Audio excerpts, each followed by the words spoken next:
वंदे भारत। मैं विनय कुमार पांडे आपका एनएमएमएस लक्ष्य यूट्यूब चैनल में हार्दिक स्वागत करता हूं। आप लोगों ने 10 नवंबर को जो है पेपर दे दिया है एनएमएमएस का। अब उसका जो है आप लोग मिलान कर रहे होंगे कि आपके आंसर सही हैं या गलत। चलिए उसी के क्रम में जो है आज हम आप लोगों को जो उसका मैथ सेक्शन है यानी गणित वाला पार्ट, उसके क्वेश्चंस आप लोगों को जो है हल करा रहा हूं। उससे आप लोग मिलान कर सकते हैं। देखिए पहला क्वेश्चन था, एक आयत की चौड़ाई, यानी पहला मत कहिए इसको, 161वां नंबर क्वेश्चन कहिए। 161 से जो है गणित वाले क्वेश्चन शुरू हुए हैं। लिखा हुआ है एक आयत की चौड़ाई उसकी लंबाई की 2/3 है तथा आयत का क्षेत्रफल 150 वर्ग मीटर है। आयत की चौड़ाई व लंबाई का अनुपात है, यानी चौड़ाई और लंबाई का अनुपात यहां ज्ञात करना था। ठीक है, तो यहां पर जो लिखा है पहले उस शब्द को आप लिखिए। लिखा हुआ है चौड़ाई उसकी लंबाई की 2/3 है, यानी चौड़ाई, लिखिए चौड़ाई उसके लंबाई की, उसके लंबाई की, उसकी लंबाई की 2/3 है। 2/3 मतलब 2/3 है। यानी आप इसको लिख सकते हैं इस बात को कि चौड़ाई बराबर लंबाई, लंबाई का 2/3।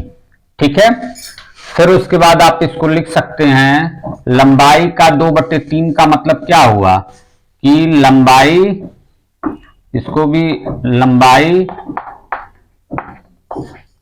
का को गुणे के चिन्ह में बदलिए और 2/3 को लिख लीजिए। ठीक है, इसको आप जो है चौड़ाई बराबर लंबाई गुणे 2/3, ये आपका जो है एक इक्वेशन बन गया। इसको आप ऐसे भी लिख लीजिए, चौड़ाई बराबर 2/3 गुणे लंबाई, या लंबाई शॉर्ट में हमने लिख दिया। अब हमको जो है यहां से किसका जो है आपको निकालना अनुपात, आयत की चौड़ाई और लंबाई का अनुपात ज्ञात करना है, यानी हमको रेशियो बनाना है चौड़ाई और लंबाई के बीच। तो एक तरफ चौड़ाई लिख दीजिए, ठीक है, अनुपात एक तरफ लंबाई, ये शॉर्टकट में मैं लंबाई लिख रहा हूं, चौड़ाई लिख रहा हूं। ठीक है, अब हमको इन दोनों में अनुपात ज्ञात करना है, अनुपात बनाना है, इससे रेशियो बनाना है। ठीक है, तो कैसे बनेगा, यहां पे हम लोग ढकढकिया मेथड का इस्तेमाल करेंगे। मैंने अनुपात वाले चैप्टर में आप लोगों को बताया है कि किस प्रकार से ढकढकिया मेथड का यूज किया जाता है। आप देखिए चौड़ाई के नीचे, चौड़ाई का अनुपात अगर आप जानना चाहते हैं तो चौड़ाई को ढक दीजिए और चौड़ाई के सामने जो अंक है उसको चौड़ाई के नीचे लिख लीजिए, यानी 2/3 जो है वो चौड़ाई का अनुपात हो गया। ठीक है, और लंबाई का जो अनुपात आप जानना चाहते हैं तो लंबाई वाले पूरे पार्ट को ढक दीजिए और उसके सामने चौड़ाई में जो गुणक है वो 1 है, तो लंबाई का जो अनुपात होगा वो 1 हो जाएगा। ठीक है, ये यानी चौड़ाई 2/3 है और लंबाई 1 है अनुपात के रूप में, लेकिन ये बैलेंस अनुपात नहीं है।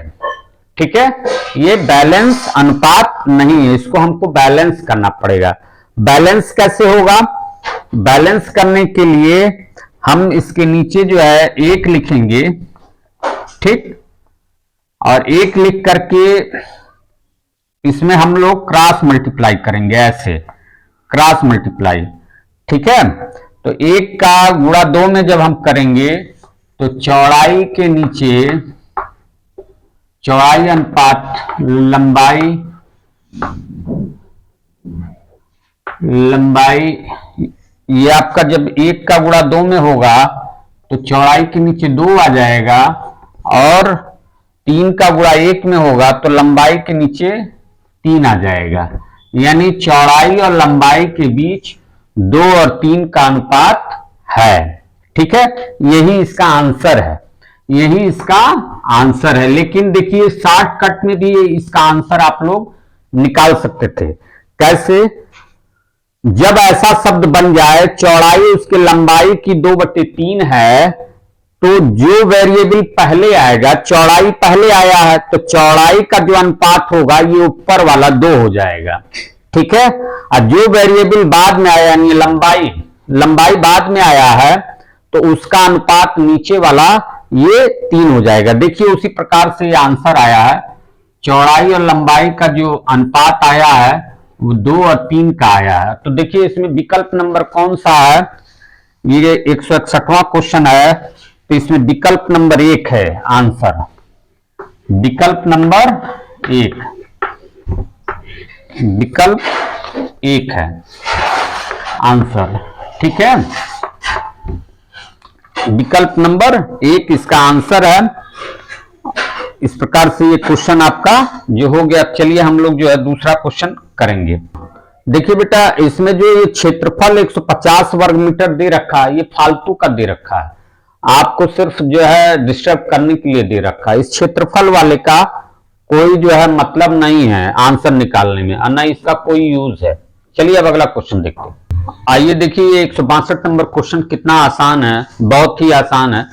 देखिए लिखा है अभिषेक के पास ₹7.45 था, वह ₹5.30 का टॉफी खरीद लेता है। तो अभिषेक के पास बची हुई धनराशि है। तो बची हुई धनराशि क्या है? इतने पैसे थे इतने का खरीद लिया, तो इसमें से इसको घटा देंगे वही बची हुई धनराशि होगी। यानी ₹7.45 उसके पास थे, ठीक है। और कितने का सामान खरीद लिया? ₹5.30 का। इसको घटा दीजिए, ठीक है। तो जो बची राशि है वो यहां पे आपको प्राप्त हो जाएगी।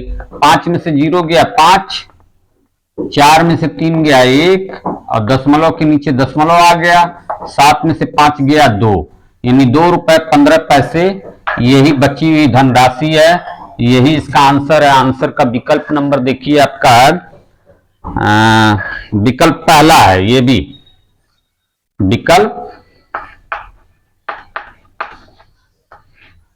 पहला आंसर है, ठीक है। चलिए आइए अगला क्वेश्चन देखते हैं। देखिए 163 नंबर क्वेश्चन है आपका। दिया है यदि x बराबर 0 रखने पर 2x² प्लस x माइनस 1 का मान 5 के बराबर है तो a का मान होगा। तो दिया क्या है सॉल्यूशन में? देखिए इसमें दिया है आपको इक्वेशन दिया है 2x² plus x minus a plus 1, ठीक है। तो ये दे रखा आपको, कह रहा है कि ये इक्वेशन है 2x² plus x minus a plus 1 जो है ये 5 के बराबर है, यानी इसका मान 5 के बराबर है। कब?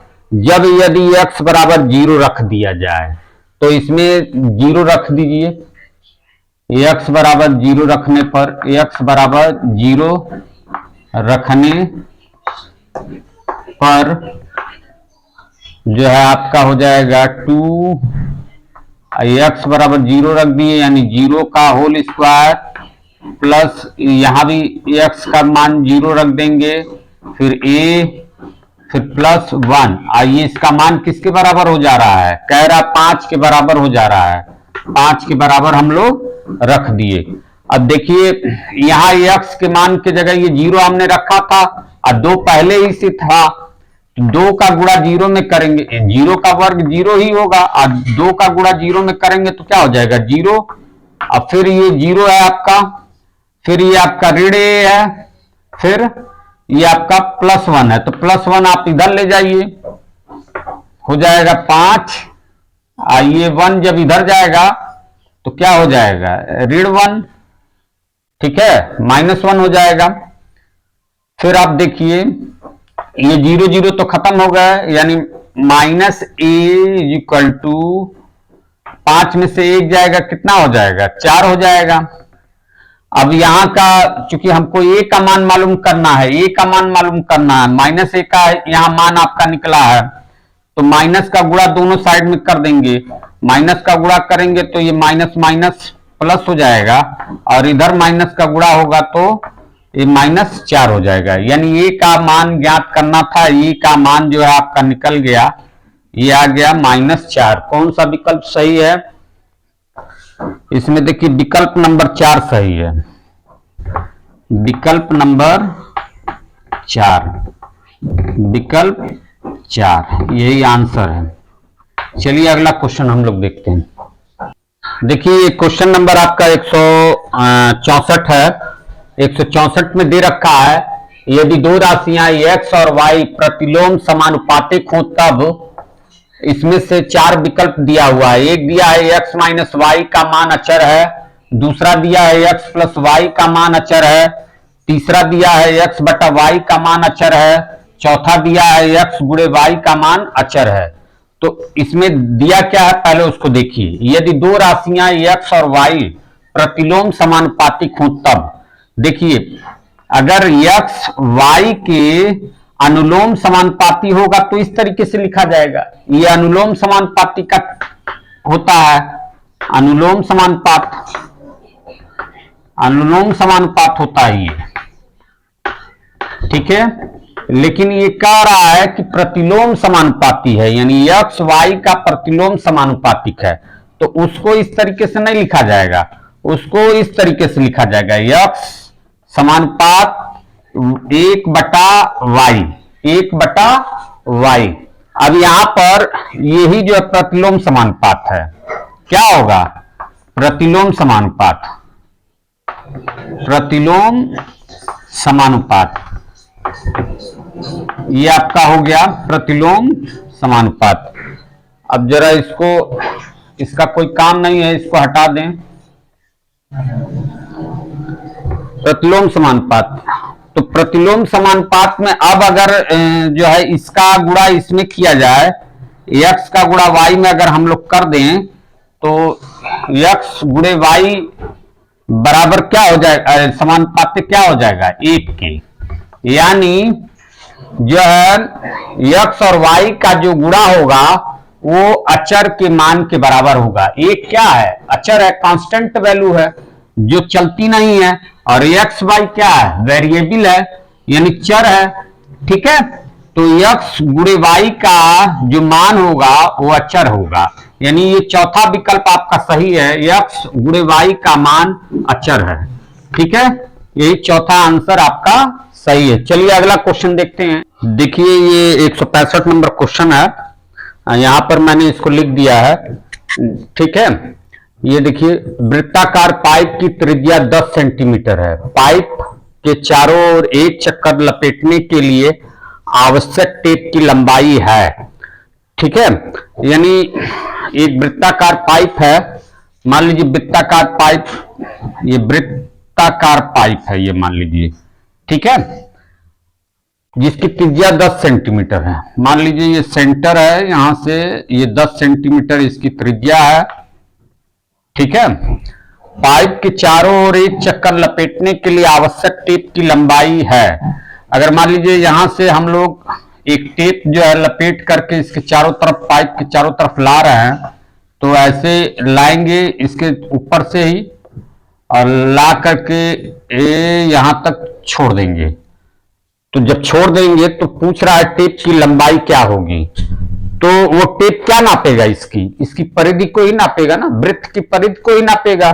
तो हमें इस वृत्त की परिधि जो है निकाल लेनी है। तो परिधि बराबर क्या होता है? वृत्त की परिधि बराबर होता है, वृत्त की परिधि बराबर होता है 2 पाई r। यहां 2 को लिख लीजिए, फिर उसके बाद यहां पाई का मान दे दिया है, स्पेशल तौर पे दे दिया है कि 3.14 लेना है, 3.14 यानी 3.14, और त्रिज्या दिया है 10 सेंटीमीटर। यहां 10 का गुणा कर लीजिए, ठीक है, इसका मान रख दिए। 10 का गुणा करेंगे तो ये 0.1 स्थान इधर आ जाएगा, यानी 2 गुणे 31.4 हो गया, ठीक है। फिर उसके बाद 2 का गुणा करेंगे तो आपका 31 दूना 62 हो जाएगा, और ये 4 दूना 8 हो जाएगा, यानी 62.8, और चूंकि ये परिधि है तो 62.8 सेंटीमीटर, ठीक है। यही इसका आंसर है। देखिए कौन सा विकल्प नंबर है, ये विकल्प नंबर 4 है, ठीक है, विकल्प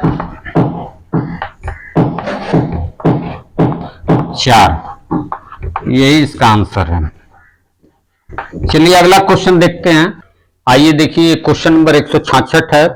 166 कह रहा है 15% वार्षिक दर पर रुपए 10,000 उधार लिया जाता है, 3 वर्ष बाद कुल ब्याज होगा। यानी जो जो चीजें दी हुई हैं पहले उसको हम लोग लिख लेंगे। तो क्या है ब्याज की दर, रेट कह रहा है 15% वार्षिक है, 15% वार्षिक, ठीक है, 15% वार्षिक है। और प्रिंसिपल अमाउंट कितना है, मूलधन प्रिंसिपल अमाउंट है आपका 10,000, इकाई दहाई सैकड़ा हजार 10,000 रुपए, ठीक, उधार लिया जाता है। तो 3 वर्ष बाद कुल ब्याज होगा। समय कितना दिया, टाइम 3 वर्ष यानी 3 ईयर, ठीक है।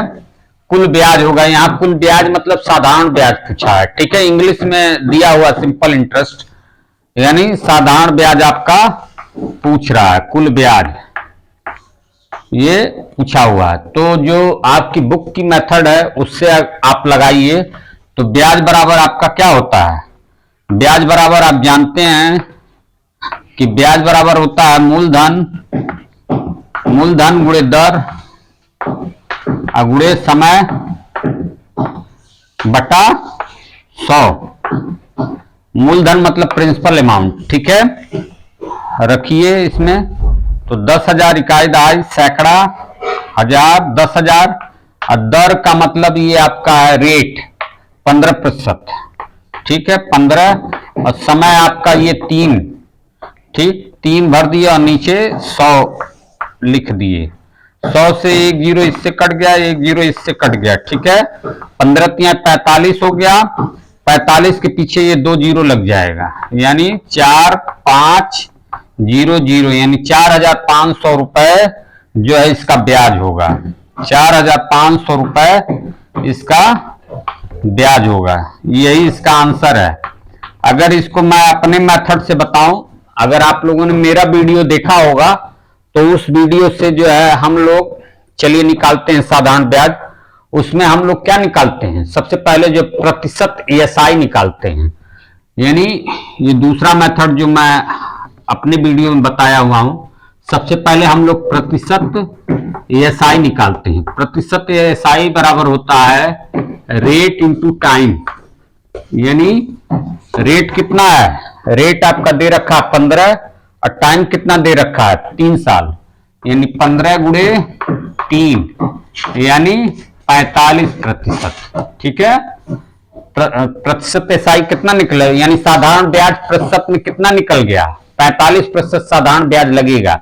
तो ये बताइए कोई साधारण ब्याज किस पे लगता है, मूलधन पे लगता है ना। तो मूलधन का 45% निकाल लीजिए। तो सिंपल इंटरेस्ट बराबर हो जाएगा आपका, मूलधन आपका कितना है 10,000,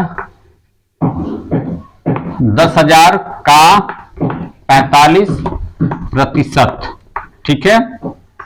तो ये 10,000 इकाई दहाई सैकड़ा हजार 10,000 का मतलब गुणा, और 45% का मतलब प्रतिशत का साइन हटाएंगे तो नीचे 100 हो जाएगा। तो 1 जीरो से 1 जीरो, फिर इस जीरो से इस जीरो कट गया।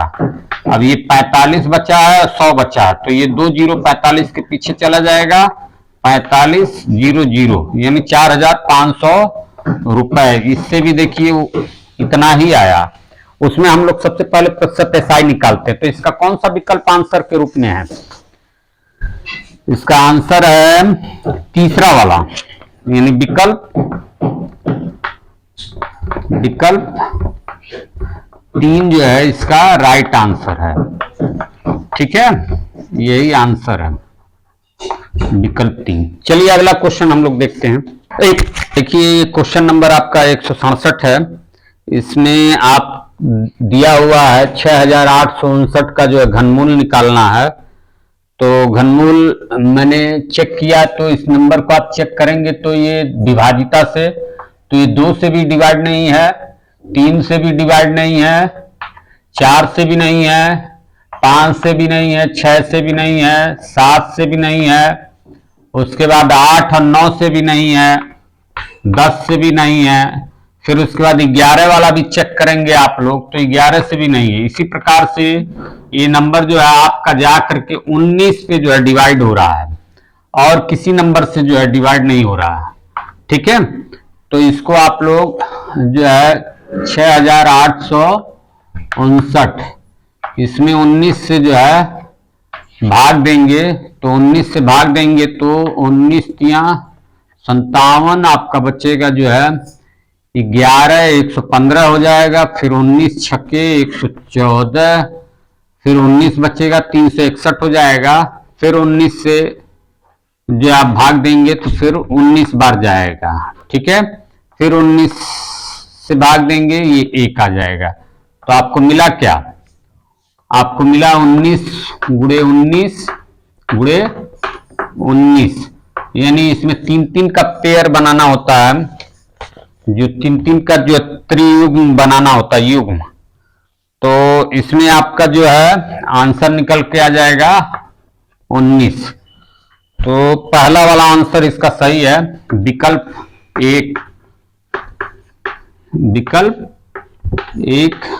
जो है इसका सही आंसर है। चलिए अब हम लोग जो है अगला क्वेश्चन करते हैं। देखिए क्वेश्चन नंबर आपका 168 है। इसमें पूछा है आपसे कि यदि संख्या 347 और यहाँ स्टार बना हुआ है, फिर 4 8 ये दिया हुआ है, यानी यहाँ पर जो है आपका स्टार लगा दिया है, इस जगह पे संख्या जो है आपको स्टार से व्यक्त कर दिया है। फिर दिया है 11 से पूरी तरह विभाजित हो जाती है, तो स्टार के स्थान पर आने वाला सबसे छोटा अंक क्या होगा? अंक क्या? ये क्वेश्चन है आपका। तो आपको डिविजिबिलिटी रूल जो है विभाज्यता का जो नियम है वो याद होना चाहिए 11 के। तो 11 पहले इस अंक को लिख लीजिए, 3 है, 4 है, 7 है। स्टार वाले जगह मान लीजिए हमने x मान लिया, x, उसके बाद 4 है, फिर 8 है। इसको आप नंबरिंग कर दीजिए पीछे से, ये 1 2 3 4 5 6, इसकी नंबरिंग हो गई। तो 11 से विभाजिता का नियम कहता है कि जो सम स्थान के अंक हैं उनको आप जोड़ लीजिए और जो विषम स्थान के अंक हैं उनको आप जोड़ लीजिए। जब उनको आप घटाएंगे तो 0 आना चाहिए, पहला तो ये। और अगर 0 नहीं आ रहा है, जो शेष बच रहा है, उस शेष बचा हुआ अंक जो है वो 11 से विभाजित हो जाना चाहिए, तभी जो है 11 से पूरा अंक जो है आपका विभाजित होगा। तो पहले हम जो है यहाँ पर विषम वाले पद जो है लेकर के जोड़ लेते हैं। तो विषम वाले पद आपके 1 3 और 5 ये है। तो ये पहले वाले प्लेस पे क्या है आपका 8 है, इसको जोड़िए। फिर तीसरे वाले पे x है, फिर पांचवें वाले पे आपका 4 है। तो ये कितना आया 8 4 12 धन x, ये विषम स्थान के हो गए। सम स्थान वाले अंकों को जोड़िए। तो सम वाला मान लीजिए ये आपका 2 है, अरे 2 वाले स्थान पे 4 है, 4 वाले स्थान पे आपका 7 है और 6 वाले स्थान पे आपका 3 है। तो आप जोड़िए 4 धन 7 और धन 3, तो 7 3 10, 10 4 14, ये 14 हो गया। और विभाजिता का नियम क्या कहता है? विषम वाला स्थान के अंकों का योग बराबर जो है सम वाले स्थान के अंकों का योग, यानी अगर बराबर हो जाए यानी 0 हो जाए घटाने पर तो जो है 11 से विभाजित हो जाएगा। चलिए करिए। तो कर लीजिए। मान लीजिए विषम स्थान वाला आपका है 12 धन x, और इसमें से ये सम स्थान वाला मान लीजिए ये घटा देते हैं 14, ये 0 के बराबर आना चाहिए या ऐसा अंक आना चाहिए जो 11 से कट जाए, तभी 11 से जो है विभाजित होगा। चलिए करिए। तो आपका हो जाएगा x, और ये 12 में से 14 घटेगा तो ऋण 2 बराबर 0, यानी x बराबर आपका हो जाएगा 2, यानी x को हमने स्टार को ही तो x माना था, स्टार को ही हम x मान करके चल रहे थे, तो यानी स्टार का जो मान होगा वो 2 आना चाहिए, यही इसका आंसर है। चलिए विकल्प नंबर देखिए कौन सा है ये आपका विकल्प नंबर आपका विकल्प नंबर 2 है। 168 नंबर क्वेश्चन का विकल्प नंबर 2, विकल्प 2 यही इसका आंसर है। चलिए अब 169 नंबर क्वेश्चन हम लोग सॉल्व करेंगे। देखिए 9वां क्वेश्चन है आप लोगों का। लिखा हुआ एक समद्विबाहु त्रिभुज में इसकी 2 समान भुजाएं, यानी यहां शर्त दिया हुआ है ये 2 समान भुजाएं, समद्विबाहु त्रिभुज है तो 2 भुजाएं समान होंगी ही, तो यानी 2 समान भुजाएं 2x + 3 सेंटीमीटर तथा 4x - 1 सेंटीमीटर हैं, यानी ये दोनों समान है, ये वाली भुजा और ये वाली भुजा समान है, ठीक है, सेंटीमीटर है। यदि इसकी तीसरी भुजा 3x - 2 सेंटीमीटर हो तो त्रिभुज का परिमाप ज्ञात कीजिए। ठीक है, त्रिभुज का परिमाप होता क्या है, कुछ नहीं समझ में आ रहा है तो तीनों भुजाओं को जोड़ दीजिए, वही परिमाप होगा। तो परिमाप बराबर क्या हो जाएगा, तीनों भुजाओं का योग, परिमाप बराबर तीनों भुजाओं का योग, तीनों भुजाओं का योग, जोड़ दीजिए तीनों भुजा। पहली भुजा कितनी है 2x + 3, ठीक है, दूसरी भुजा कितनी है 4x - 1, और फिर तीसरी भुजा कितनी है 3x - 2। जोड़िए जरा, ये देखिए कहीं किसी ब्रैकेट के बाहर जो माइनस नहीं है प्लस ही है, तो 2x और 4x यानी आपका 6x हो गया, और 6 में 3 जोड़ देंगे 9x हो गया, ये 9x हो गया आपका। फिर उसका नंबर देखिए 3 है, ये ऋण 1 है, ये ऋण 2 है, तो ऋण 1 और ऋण 2 दोनों आप जोड़ दिए तो ये ऋण 3 हो गया, और ये धन 3 है, ऋण 3 और धन 3 दोनों कट जाएंगे, यानी ये सब कट जाएंगे, तो यानी इसका परिमाप कितना आया 9x, कितना आया परिमाप 9x। लेकिन यहां एक शर्त दिया है, शर्त वो है कि ये समद्विबाहु त्रिभुज है, और समद्विबाहु त्रिभुज में जो समान भुजाएं हैं वो समान भुजाएं एक दूसरे के बराबर होती हैं, तो यानी 2x + 3 वो बराबर होगा किसके 4x - 1 के, 4x - 1 के। तो x वाला एक तरफ ले लीजिए, ये 2x है, ये 4x है, 4x इधर ले आएंगे तो कितना हो जाएगा 2x - 4x, और ये बराबर -1 पहले से इधर है, और ये 3 को इधर ले जाएंगे तो क्या हो जाएगा -3, ठीक है। तो ये हो जाएगा -2x = ये -4 हो जाएगा, ठीक है, माइनस माइनस जो प्लस हो गया, दोनों तरफ माइनस से जो है गुणा कर दिए। फिर देखिए x बराबर हो जाएगा 2 से भाग दे देंगे 4 में, तो x बराबर 2 हो जाएगा, यानी x का मान हमारा निकल गया, ठीक, x बराबर 2 है। अब परिमाप कितना निकल करके आया 9x, ठीक है, तो इस x का मान से जो है यहां हम मान रख देंगे x का, तो 9 और x का मान 2 रख देंगे, तो 9 में 2 का गुणा कर देंगे तो कितना हो जाएगा 18 सेंटीमीटर, ये 18 सेंटीमीटर इसका परिमाप इस त्रिभुज का आएगा। ठीक है, यही आंसर है। देखिए विकल्प नंबर कौन सा है, ये विकल्प नंबर पहला है। ठीक है, विकल्प 1 इसका यही आंसर है। ठीक है, यही आंसर है विकल्प 1। चलिए अगला क्वेश्चन देखते हैं। देखिए क्वेश्चन नंबर आपका 170 है। यहां दिया है 2% या 2 संबंधे 3 संबंधे 5 का प्रतिशत रूप है, यानी प्रतिशत रूप। ये विकल्प 4 दिया हुआ है, इसमें से कौन प्रतिशत रूप है? तो प्रतिशत रूप बनाने के लिए सबसे पहले तो प्रतिशत का ही इसमें गुणा कर दीजिए। जो ये अनुपात है आपका 2 संबंधे 3 संबंधे 5, जब अनुपात होता है तो इस अनुपात में किसी भी संख्या का आप गुणा करेंगे तो सब में हो जाएगा। तो मान लीजिए प्रतिशत रूप बनाना है तो सबसे पहले इसमें 100 का जो है 1/100 का गुणा कर दें। 1/100 का मतलब क्या? प्रतिशत के साइन का गुणा कर दें। तो प्रतिशत के साइन का अगर हम गुणा करेंगे तो इसमें भी होगा, इसमें भी होगा, इसमें भी होगा।